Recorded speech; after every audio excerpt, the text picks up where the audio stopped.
Thank you, Madam Chair and Ranking Member, for having this hearing.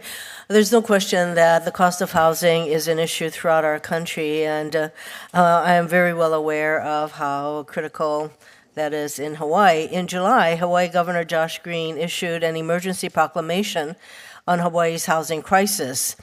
And then, not a simple thing, by the way. The average single-family house on Oahu now costs over $1 million, and less than one-third of households can afford to buy a home. Another third cannot afford rent, in part because of these figures. Hawaii loses another resident every 36 minutes. Let that sink in. As of 2022, there are more Native Hawaiians living on the mainland than in Hawaii.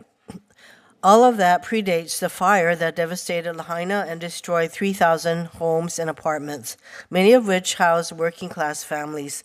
Why do I bring up these facts? Well, junk fees, investor-owned homes, and supply chain shortages aren't entirely responsible for this crisis, but in such a tight market, they have an outsized effect.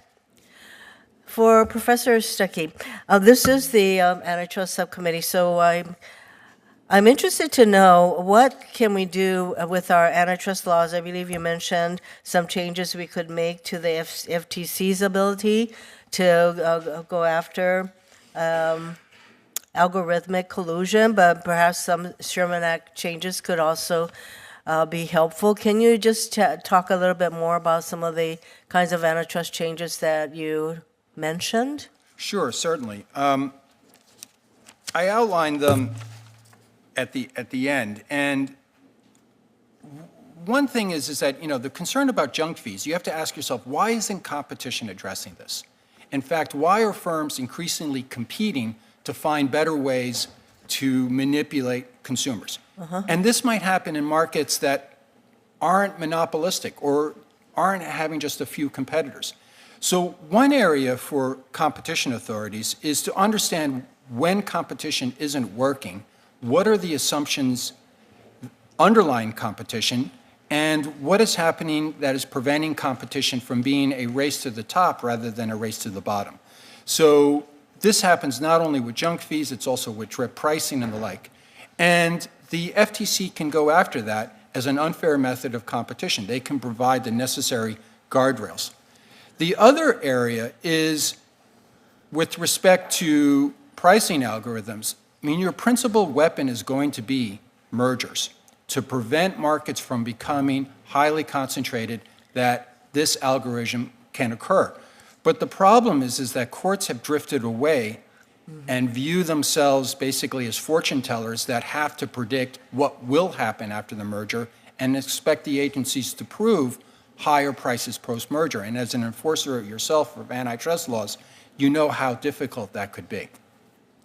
So basically, I mean, while we can, I think, possibly clarify and strengthen some of the antitrust provisions, it seems to me the bottom line in our housing situation is demand. There is so much more demand than there is availability of affordable for purchase and rentals, and this is something that Ms. Yanto, you and I co-wrote an op-ed back in 2019 about the affordable housing crisis and my pathway bill. How would combating, getting back to junk fees and other predatory fees, be part of a comprehensive solution to our country's housing crisis? Well, as you and I have talked about in the past and raised awareness around, when you're looking at the lowest income people who have maybe a combined household earnings of $25,000, or a senior or a person with a disability who's on an extremely limited fixed income of $15,000, they're already living doubled or tripled up. They're already paying 50, 60, 70% of their very limited income just to keep a roof over their heads. So what can we do? We're running out of time. We know what there's so many challenges, but what can we do from the congressional level to, one thing, we could fund some of the housing support Absolutely, programs. we have to build more housing that's affordable to the lowest income people. We have to make existing housing affordable to the people living in it.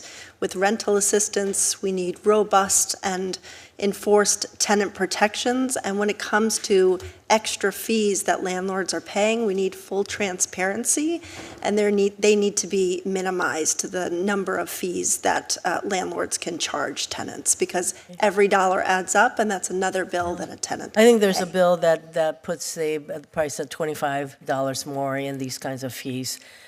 There's a lot we can do. Thank you very much for all of your testimony. Thank you, Madam Chair. Thank you, Senator Hirono. Senator Lee.